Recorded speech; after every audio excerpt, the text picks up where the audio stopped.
Dear students, अभी तक हम लोग पढ़ रहे हैं life in the coastal plains and islands, जिसमें Gujarat, Maharashtra, Goa,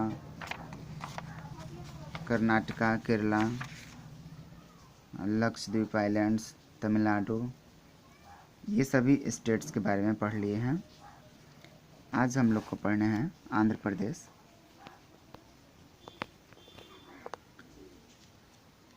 the deltaic regions of the Krishna and Godavari rivers are fertile. Krishna and Godavari rivers के डेल्टाइक रीजन बहुत ही फर्टाइल हैं, उपजाऊ हैं। Rice is the main crop grown here. Rice इन regions में उगाए जाते हैं। Besides rice, tobacco, chillies, millets and groundnuts are also grown. Rice के अलावा tobacco, chillies, millets and groundnuts भी उगाए जाते हैं। Hyderabad is the capital of Andhra Pradesh. Hyderabad Andhra Pradesh का कैपिटल है। Visakhapatnam has an important port on the coast. Visakhapatnam Andhra Pradesh के समुद्री किनारे पर एक इम्पोर्टेंट पोर्ट है। It is a naval base and has a shipbuilding industry. Visakhapatnam एक नावल बेस है और यहाँ शिप बनाने का इंडस्ट्री भी है। There is an oil refinery too. यहाँ एक ऑयल रिफाइनरी भी है। विशाखापत्तनम एक ऑयल रिफाइनरी भी है।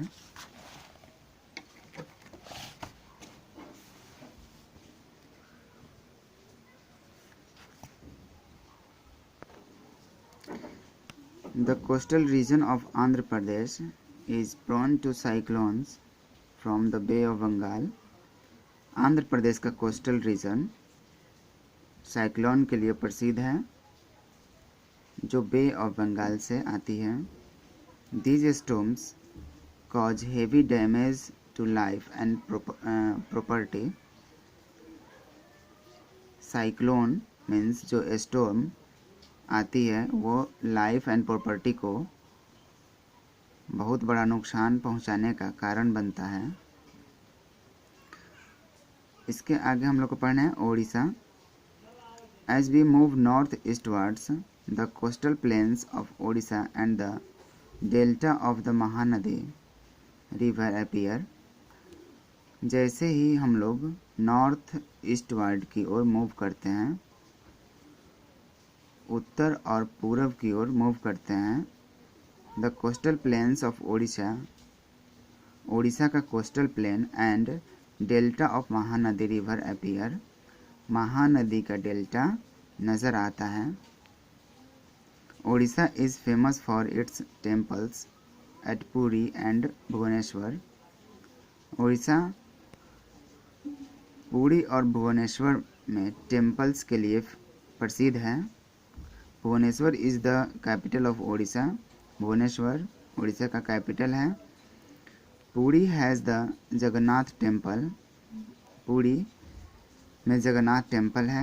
द एनुअल रथ यात्रा और the festival of chariots at Puri draw thousands of devotees. प्रत्येक साल रथ यात्रा निकाली जाती है जिसको कहा जाता है फेस्टिवल ऑफ चैरियट्स। मीन्स रथ का त्यौहार। एट पुरी जो पुरी में होता है और इसमें थाउजेंड्स भक्तों का भीड़ होता है। हजार में भक्त होते हैं और वे भक्त इस रथ को ड्रॉ करते हैं, खींचते हैं। Konark has the sun temple, an example of very fine and exquisite stone work. Konark में सन टेम्पल है, सूर्य मंदिर है, जो एक बहुत ही फाइन एग्जाम्पल है, बहुत ही अच्छा एग्जाम्पल है शानदार स्टोन वर्क का। बहुत ही आकर्षक स्टोन वर्क किए गए हैं उस मंदिर पर। The largest salt water lagoon in Asia, Asia का सबसे सॉल्ट वाटर तालाब है। The Chilka lake has a bird sanctuary along its coast, और चिल्का लेक समुद्र के किनारे बर्ड्स का सेंचुरी है, वहाँ पे बहुत सारे बर्ड्स आते रहते हैं।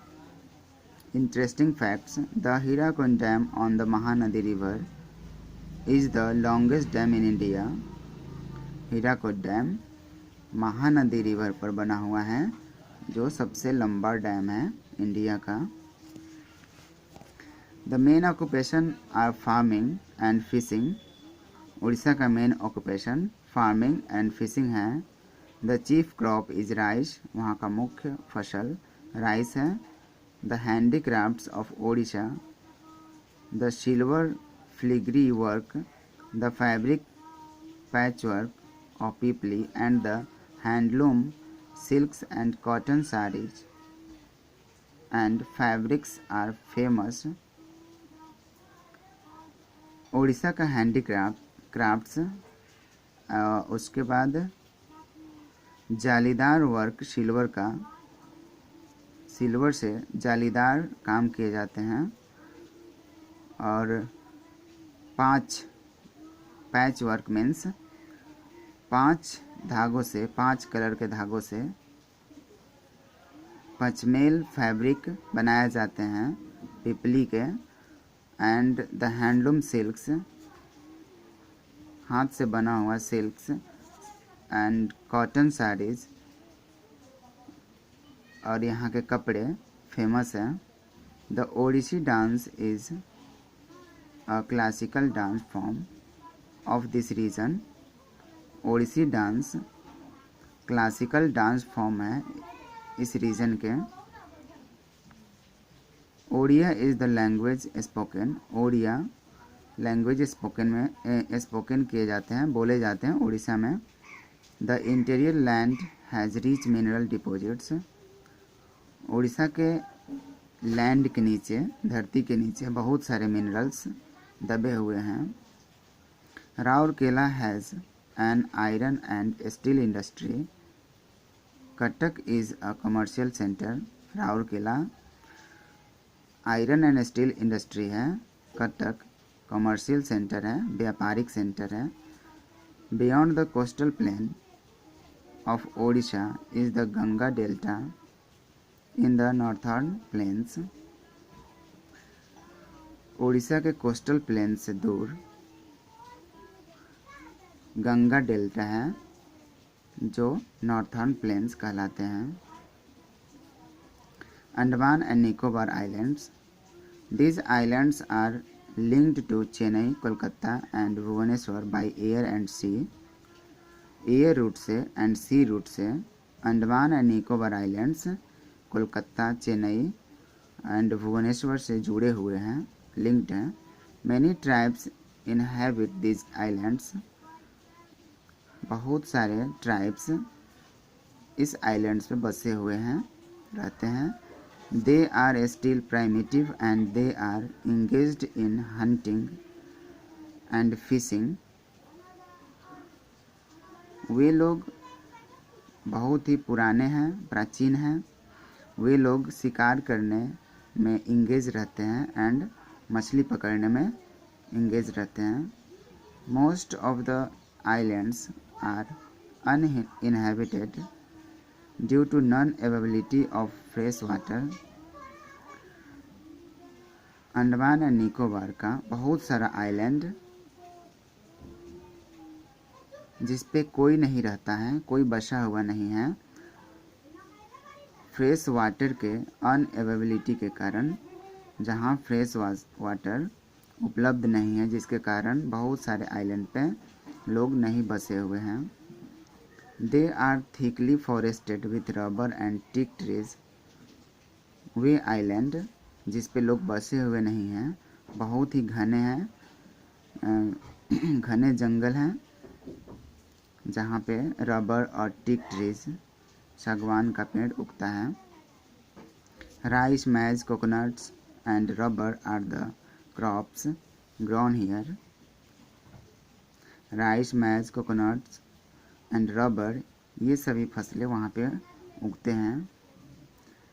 Fruits like papaya and pineapples, pineapple are also grown in plenty. Fruits जैसे पपाया, पाइनएप्पल यहाँ पे बहुत सारी मात्रा में उगते हैं। Fish is an important activity, fishing is an important activity, मछली पकड़ना वहाँ का इम्पोर्टेंट एक्टिविटी है।